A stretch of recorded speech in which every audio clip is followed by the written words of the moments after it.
உங்களுடைய பேச்சிலே தேசப்பற்று இருக்கிறது, நல்லிணக்கம் இருக்கிறது, நல்ல கோட்பாடுகள் இருக்கின்றன. ஆனால் நீங்கள் ஒரு கட்டத்தில் நாட்டினுடைய பொருளாதாரத்தை வளப்படுத்துவதில் தமிழருடைய பங்கு பற்றி பேசியிருந்தீர்கள். அதே நேரத்தில் இப்பொழுது டெலிகாமை எடுத்தால் அது ஒரு தமிழர் ஒரு குறித்த நிறுவனத்தினுடைய அதிபதியினுடைய பெயர் அடிபடுகிறது. எல்டிடிக்கு விற்கப் போகிறார்கள் என்று சிங்கள தேசியவாதம் பேசிக்கொண்டிருக்கிறது. இதே இடத்தில் ஸ்ரீலங்கன் ஏலனிசை விற்றாலும் இதே போன்றதொரு நிலைமைதான். இவ்வாறான ஒரு மனோநிலை இருக்கிற ஒரு நாட்டில் தமிழர்களாக ஒரு நாட்டை பற்றி எப்படி நேசித்து விட முடியும்? சிறுபான்மை மக்களாக இந்த நாட்டில் நாங்கள் இருக்கிறோம் என்ற உணர்வு அவர்களுக்கு எப்படி வந்துவிட முடியும்?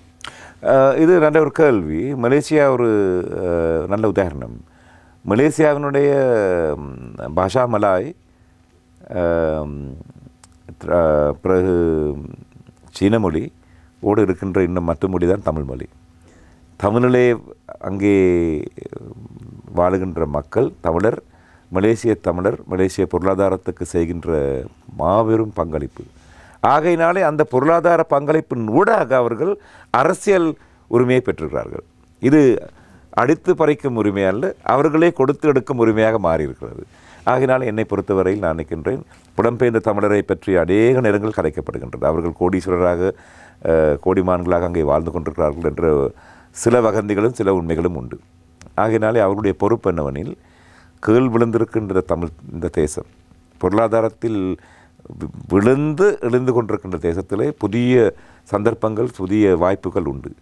சிங்கள மக்கள் எங்களை பார்த்து கொண்டிருக்கும் போது, இந்தியா கோவிட் எங்களிடம் எங்களை அடித்து கொண்டிருக்கும் போது கொடுத்த உதவி அநேக பேருடைய மனதை மாற்றியிருக்கின்றது, புத்திமான்களுடைய மனதை மாற்றியிருக்கின்றது. ஒரு சிலர் இன்னும் இந்திய விரோதியாக இருக்கலாம், ஆனால் இந்தியாவினுடைய பங்களிப்பை யாரும் மாற்ற முடியாமல் இருக்குது. ஆகையினாலே அதே நேரத்தில் அதே போல நான் நினைக்கின்றேன், கடைசி முடிவை நீங்கள் தரும் மட்டும் நாங்கள் உங்களுடன் பேச்சுவார்த்தை செய்ய மாட்டோம் என்ற நம்பிக்கையில் இருப்பது அல்லது அந்த நிலைப்பாட்டில் இருப்பது 21ஆம் நூற்றாண்டிலே அரசியலுக்கு பொருத்தமானதல்ல. 21ஆம் நூற்றாண்டிலே அரசியல் ஒரு புதிய மொழியும் புதிய யுக்தியையும் கொண்டதாக இருக்க வேண்டும் என்று நான் யோசிக்கின்றேன். நீங்கள் நாட்டினுடைய பொருளாதாரத்துக்கு புலம்பெயர் தமிழர்கள் பங்களிக்க வேண்டும் என்ற விருப்பத்தை கொண்டிருக்கிறீர்கள். ஆனால் நாடு கடந்த தமிழீழ அரசு என்றொன்று இயங்கிக் கொண்டிருக்கிறது. இலங்கைக்கு எதிரான தீர்மானங்கள் ஜெனீவாவில் இருக்கின்றன. இவ்வாறான சூழ்நிலைகளில் இலங்கைக்கு எதிராக இந்த தீர்மானங்களை கொண்டு வருவது, அதனிடத்தில் அதனை நிறைவேற்றுவதற்கு பகிரத்தர பிரயத்தனங்களை அவர்கள் மேற்கொள்வது என்ற பல்வேறு முயற்சிகளை ஒரு பக்கம் எடுத்துக் கொண்டிருக்கிறார்கள். நீங்கள் சொல்வதை பார்த்தால் நாடு இப்போது சுமூகமாக இருக்கிறது. நாட்டினுடைய இந்த பொருளாதார சூழ்நிலையை பயன்படுத்தி தமிழர்கள் பொருளாதார ரீதியாக இந்த நாட்டோடு ஒன்றிணைகிற பொழுது ஒரு தீர்வு திட்டம் சாத்தியம் என்பதை என்றால் ஜெயர்ஜாவினுடைய திறந்த பொருளாதார திட்டம் வரும் வரையில் 78ஆம் ஆண்டு வரும் வரையில் 50களில் 60களில் 70களில் ஆரம்ப 70களில் இருந்து சுமார் ஒரு 300-400 லொரிகள் வவுனியாவை தாண்டி தென்னிலங்கைக்கு வந்தது. ஏன்? தென்னிலங்கையில் தேவைகளில் 90% மீன், மரக்கறி, மற்ற புகையிலை, தானி வகைகள், இந்த தேவைகள் எல்லாமே வடக்கில் வடமாகாணத்திலிருந்து வந்தது. அது வரும்போது இலங்கையின் தென்னிந்தியின் சனத்தொகை நான் நினைக்கின்றேன் ஓரளவு 12 மில்லியனாக இருக்கும். இப்போது அந்த தென்னிந்திய சனத்தொகை தென் இலங்கையின் சனத்தொகை கூடியிருக்கிறது. அவர்களுடைய பர்ச்சேசிங் பவர், அவர்கள் விலை கொடுத்து வேண்டக்கூடிய சக்தி கூடியிருக்கிறது. ஆகையினாலே வடமாகாணம் முழுமையும் நாங்கள் செழிப்பாக வளர்த்து எடுத்தோம் என்றால் தென்னிலங்கையின் தேவைகளை எங்களுக்கு செய்யலாம். என்னென்றால் வடமாகாணத்தில் இருக்கின்ற அந்த மக்கள் பூமியின் தாய் மேல் விழுந்தாவது அவர்கள் செய்யக்கூடிய திறமை அவர்களிடம் இருக்கின்றது. அந்த 42-48 டிகிரிஸில் கூட அவர்கள் ஒர்க் பண்ணக்கூடிய நான் பார்த்துருக்கிறேன். ஆகையினாலே அவர்களுடைய அந்த நம்பிக்கையை நாங்கள் ஆகையினாலே தென்னிலங்கை depend on the north. Okay, south is going to be depend food security, அந்த உணவு பாதுகாப்பு ஏற்பட போகின்றது. அதே நேரம் வடமாகாணத்தில் இருக்கின்ற தொழிலாளர்கள் அல்லது ஃபார்மர்ஸ், ஃபிஷர்மேன், அவர்கள் இலங்கையின் மேல் நம்பிக்கை கொள்ளப் போகின்றனர். இந்த இன்டர்டிபெண்டன்ட் எக்கானமி, ஒன்றின் மேல் ஒன்று தங்கியிருக்கின்ற பொருளாதாரமும் வாய்ப்பும் கிடைக்கும் போது நான் நினைக்கின்றேன் ஒரு உண்மையான தேசிய பொருளாதாரம் வளர்ந்தெடுக்கும். அதுக்குள்ளே இப்போ இந்த இந்த இந்த மாதம் இந்த நாள் நான் என்னுடைய உயிருக்காக ஓடிய நாள். 1983ஆம் வருடத்திலே என்னுடைய வீட்டை எரித்து என்னுடைய தம்பியோடு நான் ஓடி ஒளிந்த நாள் இந்த நாள். ஆனால் துக்ககரமான செய்தி என்ன, இன்னும் நாங்கள் பிரிந்திருக்கின்றோம். 83ஆம் ஆண்டிலே ஜூலை மாதம் 24ஆம் 23ஆம் தேதியில் ஏற்பட்ட கலவரங்கள் எடுக்கும் போது என்னுடைய மாமன் ஒரு சின்னம்மாவனுடைய ஹஸ்பண்ட் அவர் மாத்திரையில் கடை வைத்திருந்தார். சரியோ? அப்போ இந்த உறவை இன்னும் நாங்கள் வளர்க்கவில்லை. போருக்கு பின்னும் இந்த உறவு வளர்க்கவில்லை. நான் மஹிந்த ராஜபக்ச ஜனாதிபதியுடன் பொன்னியின் செல்வன் திரைப்படத்துக்கு நான் போய் அமர்ந்து பார்த்தேன் அவருடைய அழைப்பின் கீழ். அப்போது நான் அவருக்கு சொன்ன ஒரு விடயம் இதுதான் எங்களுடைய வரலாறு. நீங்கள் போருக்கு பின் போர் வீரராக வந்தீர்கள், ஆனால் போருக்கு பின் ஒரு வீரர் செய்யக்கூடிய விடயத்தை நீங்கள் கைவிட்டீர்கள். அதாவது விழுந்தவனுக்கும் வாய்ப்பு கொடுப்பது. அதான் மாவம்சம் சொல்லுகின்றது. அதான் தொட்டுக்காமல் செய்தான் என்று மாவம்சம் எழுதுகின்றது. நீங்கள் அதை கைவிட்டு போருக்கு பின் 2009ஆம் ஆண்டு 10ஆம் ஆண்டு திரும்பவும் இந்த தேசத்தை நாங்கள் கட்டியெழுத்திருக்கலாம். அதை செய்ய முடியாமல் போனது தவறு என்று அவர் தனிப்பட்ட ரீதியில் எனக்கு சொன்னவர். ஆகினாலே இந்த தருணம் தமிழ் மக்கள் மீது, நான் இதை நேரடியாக சொன்னாலும் பரவாயில்லை, தமிழ் மக்கள் மீது அல்லது தமிழ் அரசியல் குழுக்கள் மீது ரணில் விக்ரமசிங்க ஜனாதிபதி மீது ஒரு சந்தேகம் உண்டு. ஏனெனில் எல்டிடி விடுதலை புலி இயக்கத்தை இரண்டாக பிரித்தவர் இவர்தான் என்ற, அவர்தான் அந்த சூழ்ச்சிதாரி, அவர் அந்த கருணா பிரிந்து போகிறதுக்கான காரணம் இவர் என்ற ஒரு வதந்தி இருக்கின்றது. எனக்கு தெரியவில்லை இது உண்மையோ இல்லையோ என்று. ஆகையினாலே இயக்கத்தை இரண்டாக உடைத்து எங்களுடைய போராட்டத்தை மழுங்கடித்தவனோடு என்ன கதை, என்ன பேச்சுவார்த்தை ஒரு நாள் நம்பிக்கை. இந்த நினைக்கிறேன், இந்த இப்போ இந்த ஈழநாடோ என்ற பேப்பரில் வந்திருக்கு, அந்த பத்திரிகையில் வந்திருக்கு அந்த மாதிரியான ஒரு சரி, என்ன செய்ய போகிறீங்களோ அதுதான் உண்மையான நிலை என்றால் என்ன செய்ய போகிறோம். வேதனை யாருக்கு இருக்கிறது? எங்களுடைய வேதனை. தங்க சேலை எங்களுடையது, அது முள்ளிலே விழுந்திருக்கின்றது. முள்ளோடு இருக்கும் கோவத்தோடு நான் சேலையை இழுத்தெடுக்கலாமா? இல்லை, மெதுவாக தான் எடுக்க வேண்டும். இதே அரசியல் தத்துவத்தை தான் சொல்லிக் கொண்டிருக்கின்றேன். தமிழர் ஒரு தேசிய இனம் என்று அவர்களுடைய சுதந்திரத்தின் வாழக்கூடிய எல்லா உரிமையும் இருக்கின்றது நான் தத்துவ ரீதியாக நான் சொல்லுகின்றேன். சரியோ? ஆனால் அந்த நிலைக்கு போகும் வரை நீங்கள் இப்போது சொன்னது போலவே இன்னும் சிங்கள இளைஞர் கூட இன்னும் சில பேர் இதுக்கு நேற்று நான் தெரியவில்லை, எனக்கு சொல்லப்பட்டது நேற்று கூட பொரல்லை அந்த என்ன கணத்தை அடியிலே கலவரம் நடந்தது என்று, அசம்பாவிதம் நடந்தது என்று. அந்த நிலை இருக்குமானால் எந்த தூரத்துக்கு 40 வருடம் கடந்த பின்னும். ஆகினாலே இந்த பிரிவு, இந்த நம்பிக்கை இல்லாத தன்மை, சிங்களவர் தமிழரை நம்பிக்கை இல்லாமல் இருக்க தன்மையும், தமிழர் சிங்களர் மேல் இருக்கின்ற வெறுப்பும் வேதனையும் ஏமாற்றமும் என்ற இந்த மூன்றையும் நாங்கள் எந்த அளவுக்கு சிறிதுபடுத்துகின்றோமோ, எந்த அளவுக்கு நாங்கள் அதை இல்லாமல் ஆக்கின்றோம் என்றுதான் கேள்வி. ஆகினாலே வேதனை இருக்கும் எங்களுக்கு சில நேரங்களிலே நாங்கள் அடுத்தவரை விட புத்திசாலியாக இருக்க வேண்டும். இந்த முறை ஜனாதிபதி அவர்கள் போலீஸ் உரிமைகளை அல்லது போலீஸ் அதிகாரங்களை தவிர ஏனைய எல்லா அதிகாரம் தாரேன் என்று எழுத்து மூலமாக கொடுத்திருக்கிறார். அந்த அதிகார பரவலின் போது நான் அந்த பேச்சுவார்த்தை இருக்கின்றேன். நாளைக்கு அல்லது புதன்கிழமை திரும்பி நாங்கள் சந்திக்கின்றோம். சிறுகட்சி கூட்டம் ஒன்று ஏற்படுச்சு. அதில் அவர் சொன்னது போலீஸ் அதிகார பரவலை நான் உங்களுக்கு தருகின்றேன், ஆனால் என்ன தனியாக தர முடியாது. அது ஆகினாலே பாராளுமன்றத்தில் இருக்கும் தலைவர்மாரோடு நான் சேர்ந்து உரையாடி அவர்கள் விருப்பப்படினேன் நான் இதை உங்களுக்கு தரலாம். அனைத்து கட்சிகளும் என்று கூறுகிறார். அனைத்து பாராளுமன்றத்தில் இருக்கும் அனைத்து கட்சிகளும், இப்போது இருக்கின்ற பாராளுமன்றத்தில் யார் யார் கட்சி தலைவராக இருக்கின்றார்களோ அந்த கட்சி தலைவரை தான் அழைத்து. இது சாத்தியமில்லை. ஏன்படியானால் எப்படி வழங்குவார்? உங்களுக்கு இப்போதே தெரியும். என்னென்று சொல்லுங்க திருப்பி. இல்லை, பாராளுமன்றத்தில் இருக்கிற கட்சிகள், எத்தனை கட்சிகள் இந்த அதிகார பகிர்வுக்கு எதிராக பேசிக்கொண்டிருக்கின்றன? அதான் அவருடைய கேள்வி. அவர் சொல்கிறார், நான் இந்த அரசாங்கத்தை தாங்கி பிடிக்கின்றோம். இதில் இந்த முழு அரசாங்கத்தையும் அல்லது இந்த அரசு ஸ்ரீலங்கா ஸ்டேட் அதன் சொந்தக்காரன் நான் அல்ல. நான் இதை தாங்கி செல்வன் மட்டும்தான். ஆகையினாலே நான் ஆபரேஷனிடம் கேட்க வேண்டும், அங்கே இருக்கின்ற மற்ற குழுக்கள் கேட்க வேண்டும். ஆளும் கட்சிக்குள்ளே எத்தனையோ கட்சிகள் உண்டு. போட்டு இருக்கின்றது, வேறு போட்டுவோடு சேர்ந்து வேறு கட்சிகள் இருக்கின்றது. அவர்களோடு சேர்ந்து இது ஒரு நான் என்னுடைய முதல் முறையில் நான் கடந்த வாரம் பாராளுமன்றத்தில் அரசியல் தலையங்கமாக கொண்டு நான் பேசினேன். நான் எப்போதும் பேசும்போது அந்த என்னுடைய இருக்கின்ற ஒழுக்கத்தின் அடிப்படையிலே நான் மத்தியஸ்தமாகவும் நான் எடுத்துகின்ற தலைமை அந்த அன்றைக்கு விவாதப்படுத்துகின்ற ஒரே அந்த விடயத்தை மட்டுமே நான் பேசுவதாக என்னுடைய வலிமையாக இருந்தது. ஆனால் இந்த கேள்விக்கு பதிலளிக்க வேண்டிய நிலையாக இருக்கின்றது. ஆகையினாலே தமிழ் ஜனாதிபதி அந்த சந்திப்பின் பொழுது நாங்கள் அதை பற்றி தொடர்ந்து பேசலாம்.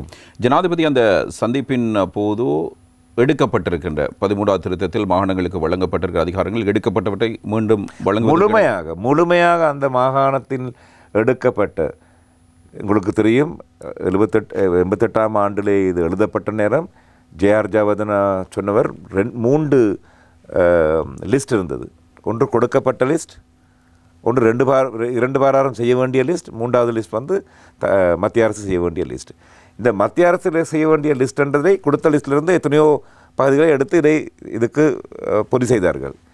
ஜனாதிபதி சொன்னவர், நீங்கள் எதை ஆரம்ப அதிகார பரவலாக இருந்ததோ அந்த ஒவ்வொன்றையும் நீங்கள் பெயர்படுத்தி சொல்லுங்கோ, அதையெல்லாம் நான் உங்களுக்கு திருப்பி தாரேன் என்று. அதை மட்டுமல்லாமல் காணி விடயத்தில் 1985ஆம் ஆண்டு எங்களுடைய காணி திணைக்களம் வரைபடங்களை வெளியிட்டது. முதல் முறையில் டிஜிட்டல் வரைபடங்களை வெளியிட்டது.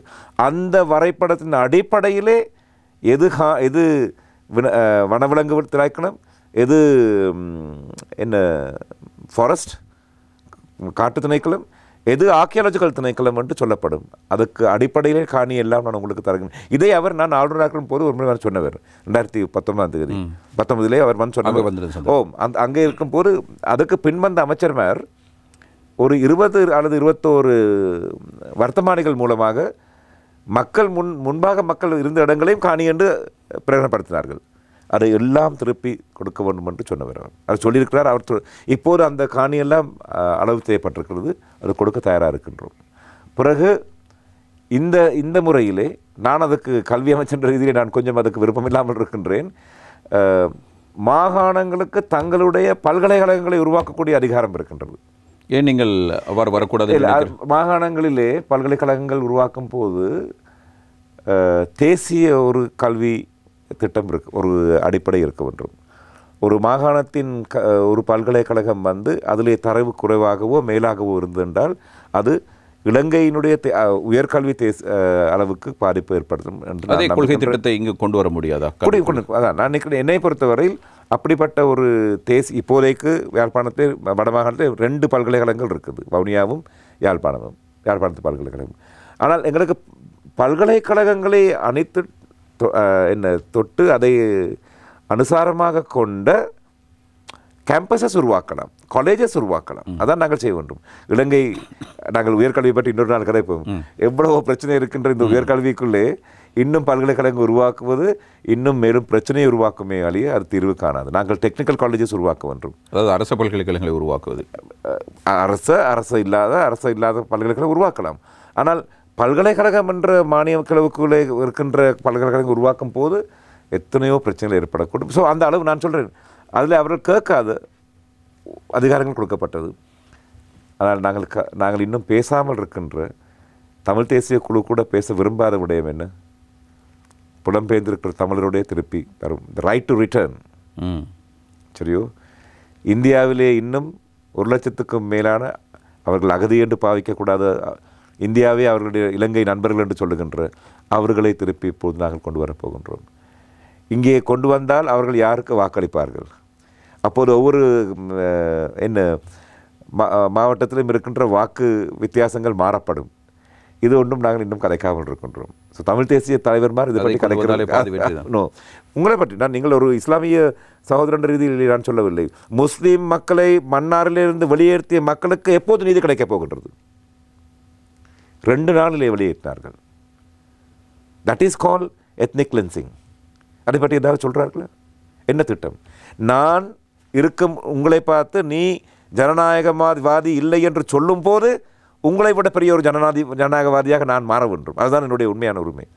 சரியோ, 10 குடும்பங்களோ 20 குடும்பங்களோ 30 குடும்பங்களோ வாழ்ந்த சிங்கள மக்கள் வாழ்ந்த குடும்பங்களுக்கு என்ன நடந்தது? யாழ்ப்பாணத்தில் சிங்கள மாவித்யாலய யாழ்ப்பாண நகரத்துக்குள் இருக்கிறது. என்ன நடந்தது? முதலில் நாங்கள் அதை செய்வோம். எங்களுக்கு ஒரு இதைவிட இருக்கின்றதை விட மேலதிகமான அதிகாரம் கிடைத்தாலும் ஜனநாயக ரீதியாக நாங்கள் நடந்து கொள்ளுவோம் என்று உலகத்துக்கு சொல்லுவோம்.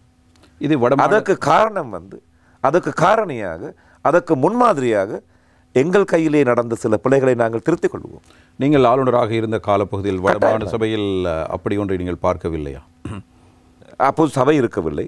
சபை ஆளுநராக இருக்கும். ஆனால் நான் சாரான் எங்களுக்கு சாரான் குழுவோ என்ன குழுவோ சாரான் குழு என்று சொல்கிறார்கள். சாரான் குழு குண்டு தாக்கல் செய்த போது ஏப்ரல் மாதம் நான் அங்கே ஆளுநராக இருந்தேன். எல்லோருக்கும் தெரியும். முதலிலே நான் போய் சந்தித்தது முஸ்லிம் மக்களை. நீங்கள் சாரானுடைய குழுவில் இல்லை என்று எனக்கு தெரியும். ஆகினாலே பயமில்லாமல் நம்பிக்கையுடன் வாழுங்கள். நான் ஆளுநர். உங்களுடைய வீட்டுக்கோ உங்களுடைய வீட்டு வாசலுக்கோ ஒரு தீமையும் நடக்காத கூடாது என்னுடைய பொறுப்பு என்று நான் என்னுடைய காவலாளர்கள் எல்லாரும் சொன்னார்கள், சார் நீங்கள் போகக்கூடாது அங்கே என்று. அதற்கு பிறகு நாங்கள் கத்தோலிக்க மக்களிடம் போய் சொன்னேன், இது உங்களுக்கு புனிதமான நாள்.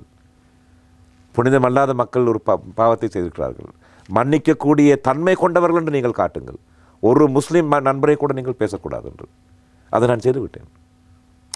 எங்கள் மேல் நம்பிக்கை இருக்கும் போது நாங்கள் செய்வது தர்மத்தின் அடிப்படையில் இருக்கும் என்று சொல்லும்போது, இர்ஃபான் நான் இன்னும் கூலி வீட்டில் தான் வாழ்ந்து கொண்டிருக்கின்றேன். உங்களுடைய குடும்பம் வெளிநாட்டில் இருக்கு. என்னுடைய மகன் 2 மகன்மாரும் மனைவியும். நான் இன்னும் கூலி வீட்டிலே வாழ்ந்து கொண்டிருக்கின்றேன். பாராளுமன்ற உறுப்பினர்களுக்கான விடுதியில் இல்லை நீங்கள்? அந்த விடுதியில் நான் தனி மனிதன். சரியோ, என்னுடைய சம்பளம் 65,000 ரூபா. சரியோ, என்னுடைய சம்பளம் சரியோ 65,000 ரூபா. ஃபோனுக்காக இன்னும் 15,000 ரூபா கொடுக்கின்றார்கள். அப்போது 80,000 ரூபாவாக மாறும். சரியோ, உடைந்த பெரிய ஒரு வெஹிக்கிள் கொடுத்துருக்கிறார்கள். அதுக்காக அவர்கள் ஃபுவல் கட்டுறார்கள். இந்த நிலையில் இருந்து கூட நான் எனக்கு தெரிந்த அளவிலே சமாதானத்துக்காகவும் நன்மைக்காகவும் நேர்மைக்காகவும் உழைக்கின்றேன். அது இறைவனுக்கும் ஜனநாயகத்துக்கும் விருப்பப்பட்ட ஒரு விடயம் என்ற நம்பிக்கையுடன் தான் ஒவ்வொரு முறையும் நான் போய் என்னுடைய கடமையை முடித்து நான் வீட்டுக்கு போய் நித்திரை கொள்ள முடியுமா இருக்கின்றது. நம்பிக்கை என்ன? நான் பிறந்த தேசம், விழுந்திருக்கின்ற தேசம், அந்த தேசத்திலே என்னுடைய பொறுப்பை நான் செய்ய வேண்டும். எனக்கு பாரம்பரியம் இல்லை. நான் சிங்களத்தை சொல்வேன், மட்ட பரம்பராவாக் நஹ, வாசகமாக் நஹ, வலவாக் நஹ, வத்கமகுத் நஹ. நான் 3வது முறையும் பாராளுமன்றத்துக்கு தாத்தா இருந்த அதே இடத்தில் இருந்து கொண்டிருக்கிற சிலர் பேர் பாராளுமன்றத்தில் இருக்கிறார்கள். வடமாகாணத்தை நிரூபிக்கின்றோம், அங்கு மக்களுடைய துன்பத்தை சொல்லிக் கொண்டிருக்கோம் சொல்லி போட்டும் கொழும்பிலே மேலதிகமான வர்த்தக நிலையங்களிலே சொந்தக்காரராக இருக்கிறார்கள். சரியோ, கொழும்பிலே அவர்கள் அங்கே யாழ்ப்பாண மக்களுடைய வீடு கட்டவில்லைன்னு சொல்லிக் கொண்டிருக்கிறார்கள். கொழும்பு 7 சுதந்திரமாக வாழ்ந்து கொண்டிருக்கிறார்கள். நான் அதுக்கு பொறாமைப்படவில்லை. நன்மையை செய்வோம். நான் இருந்த 10 மாதங்களில் அரசாங்கத்துடன் சண்டை பிடிச்சு நான் 8 பாடசாலையை கட்டி முடித்தேன். சரியோ, 5000க்கும் மேலான காணி இல்லாத மக்களுக்கு இங்கே வடக்கிலே ஜெயபூமி, ஸ்வர்ணபூமி, மகாவேலி என்றெல்லாம் காணி கொடுத்தார்கள். அந்த காணி எடுத்த மக்களுடைய அநேக பேர் வடமாகாணத்தின் கலாச்சாரத்தின் அடிப்படையிலே சாதியத்தின் கீழே நிற்கின்ற மக்கள். ஒரு காலம் அவர்களுக்கு காணி கிடைக்கவில்லை. இந்த இடத்துல கொடுக்க வேண்டாம் சார், அவர் எங்களுடைய சாதி இல்லை, வேறொரு சாதி இல்லை, அந்த இடத்துல தான் அவர் உண்மையாக இருக்க வேண்டும் என்று நான் விழாப்படியாக நின்றேன். நான் செய்ததுபடியாக நான் அதை பற்றி பெருமையாக சொல்லுவது, நான் என்னை பாராட்டிக் கொள்வதற்காக அல்ல, இறைவன் எனக்கு அந்த பணியை கொடுத்ததில் நான் பெருமைப்படுகின்றேன். இப்போது ஜனாதிபதி கூறியிருந்தார், 13இல் பிடுங்கப்பட்ட அதிகாரங்கள் ஏதேனும் இருக்குமாக இருந்தால் அதையும் தருவதென்று. கட்டாயம். ஒரு ஆளுநருக்கு இருக்கிற அதிகாரங்கள் பற்றி நீங்கள் அறிந்திருப்பீர்கள். அதே நேரத்தில் மக்களால் தெரிவு செய்யப்படுகிற ஒரு மக்கள் பிரதிநிதி முதலமைச்சராக வருகிறார், அவருக்கு இருக்கிற அதிகாரங்கள். இந்த இரண்டுக்கும் இடையில் பாரிய முரண்பாடுகள் இருப்பதாகவும், ஒரு மாகாண சபையை கொண்டு நடத்துவதில் பல்வேறு பிரச்சனைகள் இருப்பதாகவும் பரவலான குற்றச்சாட்டுகள் இருக்கின்றன. இப்போது ஜனாதிபதி முன்வைக்கிற இந்த திட்டத்தினூடாக இது களையப்படுமா? இல்லை, அரசியல் வாய்ப்பின்படி 13ஆம் திட்டத்திலே ஒவ்வொருவருடைய பொறுப்பும் தெளிவாக எழுதப்பட்டுள்ளது. முதலமைச்சராக அவர்கள் தெரிந்தெடுத்தவர் முதல் முறையிலே ஸ்ரீ விக்னேஸ்வரன் அவர்கள். அவர் 5 வருடம் பூர்ண காலமாக இருந்தார். இருந்த பிறகு அந்த கட்சியிலிருந்து விலகி அவர் இன்னொரு கட்சியை ஆரம்பித்தார். அந்த 5 வருட காலங்களுக்குள்ளே விக்னேஷன் அவர்களுடைய பாரிய காலத்துக்குள்ளே முழுமையான செய்த காலத்துக்குள்ளே என்ன நடந்தது என்று டிஎன்ஏக்கு கூட திருப்தி இல்லாத நிலை. ஆகினாலே நான் நினைக்கின்றேன், ஒரு ஆளுநர் என்று இருக்கும்போது அங்கே மாகாணம் இருக்குமெனில் அவர் அந்த மாகாணத்தின் அன்றாட விடயங்களுக்கு தலையிட முடியாது, தலையிடக்கூடாது. ஆனால் அந்த மாகாணம் எப்போதாவது அரசியல் வாய்ப்புக்கு எதிராக போகுமெனில் அவருக்கு அதுக்கான நடவடிக்கை எடுக்கலாம். அங்கீகாரம் அளிப்பதும் ஆளுநரின் கையில் தான் இருக்கின்றது. இதே நேரத்தில் உங்களுக்கு முன்பாக முதல் ஆளுநராக ஜி சந்திரசிறி அவர்கள் நியமிக்கப்பட்டார். எனக்கு அவர் இருந்தவர் எனக்கு மூன்று பேருக்கு முன்பாக சந்திரசிறி, பலியக்கார, தென் குரே. அதான் அந்த சிங்களவர்கள் இவ்வாறு நியமிக்கப்படுவது பற்றி தான் என்னுடைய கேள்வி. ஒரு ஆளுநராக நியமிக்கப்படுவது பற்றி உங்களுடைய நிலைப்பாடு என்ன? அரசியல் வாய்ப்பிலே சொல்லப்படவில்லை அவருடைய இனம் என்னவா இருக்க வேண்டும் என்று. இல்லை, யுத்தத்தால் ஆகினாலே அரசியல் வாய்ப்பிலே சொல்லப்படுகின்றது என்றால் ஜனாதிபதியினுடைய விருப்பத்தின் அடிப்படையிலே. அது என்ன விருப்பம் மட்டும் சொல்லவில்லை, கொள்கை விருப்பமோ தன்னுடைய தனிப்பட்ட விருப்பமோ ஒன்று. ஆனால் அநேக நேரம் தனிப்பட்ட விருப்பத்தில் தான் நடந்து கொண்டிருக்கிறது. ஆனால் எனக்கு கிடைத்த அந்த 10 மாதங்களை நான் உருவாக்கிய ஒரு நிலை என்னவென்றால், வடமாகாணத்துக்கு ஒரு தமிழர் போகும்போது, தமிழ் பேசும் ஒருவர் போகும்போது ஏற்படுத்தக்கூடிய மாற்றங்களும் தாக்கங்களும் ஆழமானது, அடிப்படையானது. அது மக்களுடைய வலிகள், வேதனைகள். அதே மட்டுமல்ல, அந்த மாகாணத்தின் உண்மையான கலாச்சாரத்தை புரிந்து அந்த மாகாணத்தின் எதிர்காலத்தை குறித்து கனவு காணும் ஒருத்தியாக அங்கே போகலாம் என்றது. ஆகையினாலே எனக்கு பின்பு வந்த 4வது முறையும் திருமதி சார்ல்ஸ் அவர்களை நியமித்திருக்கிறார்கள். நான் நினைக்கின்றேன் அது இப்போது ஒரு நியமனமாகவே மாறிவிட்டது. வடமாகாணத்தில் இனிமேல் தமிழர் தான் போக வேண்டும். நான் முன்மாதிரி நான் நினைக்கின்றேன். நான் அரசியல் வாழ்க்கையில் நான் அரசியல் செய்யாவிட்டாலும் அரசியல் வாழ்க்கையில் கண்ட ஒரு மாபெரும் வெற்றி. அதுக்கு என்னோடு இருந்த குழு, இளங்கோ என்னோட செயலராக இருந்தார். உங்களுடைய நண்பர் வத்தீஸ் வர்ணன் எனக்கு ஆழிய ஒரு துணையாக இருந்தார். அவர் பிறகு என்னோடு இருந்த சில சிங்கள நண்பர்கள் சம்பத், கலும், ஹேவாகே போன்றவர்கள் எனக்கு உதவி செய்தார்கள். ஆகினாலே அந்த வெற்றியை நான் காண முடியுமாக இருந்தது. நான் நிற்கின்றேன் அந்த மாதிரியான ஒரு நிலை, நாங்கள் சேவை செய்யும் மக்களுடைய இப்போதைக்கு கூட நான் உயர்கல்வியில் இருக்கும் இந்த விடயத்தை எனக்கு விருப்பமான விடயம். நான் கலிமானாக இருந்தபடியினாலே அவர்கள் சொல்லுகின்ற மொழி, அவர்கள் சொல்லுகின்ற தொனி, அவர்கள் எந்தெந்த ஒரு உபகலாச்சாரத்திலிருந்து சொல்லுகின்றார்களோ என்ற மனநிலை, எழுத்தில் எழுதப்படாத மனநிலை எனக்கு புரிந்து கொள்ள முடியுமாக இருக்கின்றது.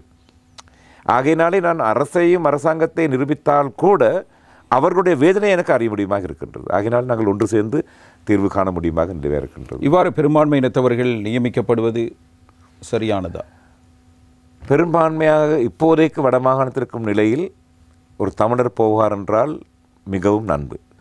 ஆனால் சில நேரம் தமிழரே போய் ஒன்றும் செய்யாவிட்டால் அதை கூட நாங்கள் பார்க்க வேண்டும் இல்லை.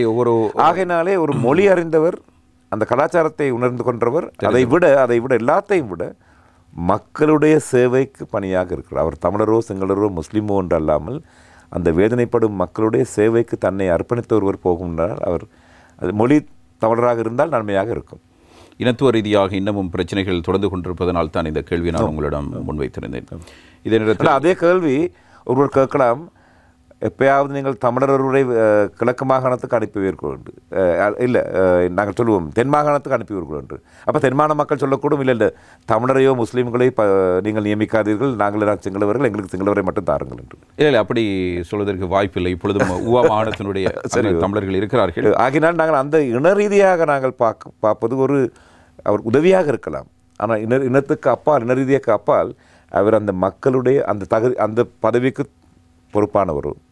அவர் அது பதவி, சிலர் பதவிகளை பாவிப்பார்கள் தங்களுடைய நன்மைக்காக. இது நடந்திருக்கின்றது, எல்லா உலகத்திலும் நடந்திருக்கின்றது. ஆகினால் நாங்கள் நியமிக்கும் போது, வடக்குக்கோ தெற்குக்கோ கிழக்குக்கோ ஒருவரை நியமிக்கும் போது அந்த மக்களுடைய இருதய துடிப்பை அறிந்தவர். ஏனென்றால் நீங்கள் ஆளுநரை பற்றி கேட்கணும். ஆளுநர் என்ற பதவி எப்போதும் கொடுக்கலாம், எப்போதும் எடுக்கலாம். தெரியும், சில நேரங்கள் சில காலம் தான் இருக்கலாம். அந்த சில காலத்தில் கூட என்ன செய்யலாம், அதுக்காக நான் எப்படி கஷ்டப்படலாம் என்று ஒருவரை அனுப்பினால் நான் நிற்கின்றேன் மிகவும் நன்மையாக இருக்கும் என்று. இல்லை, உங்களை போன்று செயலாற்றக்கூடியவர்கள் தமிழ் ஊடகம் இருக்கல்லோ, மை குட்னஸ், தமிழ் ஊடகத்தை தப்பி இருக்கிறதே பெரிய பிரச்சனை. அரிதிலும் அரிதாக இருக்கிற ஒரு காலப்பகுதி இது. ஏனென்றால் அரசியல்வாதிகளை மக்கள் குற்றம் சுமத்துகிற ஒரு காலம். இதனிடத்தில் இன்னும் ஒரு கேள்வி மக்களுக்கு அதனோடுகளும் எங்களுடைய மண்ணை எமது இனத்தவர் தான் ஆள வேண்டும் என்ற ஒரு விருப்பம் இருக்கிறது. ஏனென்றால் பெருவாரி இந்த நாட்டை எம்மால் ஆள முடியாது. எனவே ஒரு வானத்தை ஆண்டுவிட்டு போகலாம். எப்படி இந்த நாடு ஜனநாயக நாடாக வருமோ, எப்படி இந்திய உலகத்திலே பெரிய ஜனநாயகத்திலே ஜனாதிபதி, இந்தியாவின் ஜனாதிபதி அம்மையார் ஒரு விளிம்புக்கும் அப்பாற்பட்ட ஒரு சமூகத்தை சேர்ந்த ஒருவர். அவர் இன்றைக்கு ஜனாதிபதியாக இருக்கிறார். அப்துல் கலாம் தென் இந்தியாவை சேர்ந்தவர், தமிழ்நாட்டை சேர்ந்தவர். அவர் ஜனாதிபதியாக வந்தலாம். ஆகையினாலே நான் நிற்கின்றேன், ஜனநாயகம் தான் எங்களுடைய பொறுப்பாக இருக்க வேண்டும். ஜனநாயகத்தின் போது அது நடக்கக்கூடும், கட்டாயம் நடக்கும் என்ற நம்பிக்கை எனக்கு இருக்கின்றது. எங்கள் வெளிநாட்டு அமைச்சர் லக்ஷ்மண் கதிர்காமராக இருந்தார். இப்போது வெளிநாட்டு அமைச்சர் அலி சப்ரியாக இருக்கின்றார். சரியோ, ஜனநாயகத்தை நம்புவோம். ஜனநாயகத்திற்கான போஷணையை செய்வதுதான் எங்களுடைய முக்கிய பணியாக இருக்க வேண்டும்.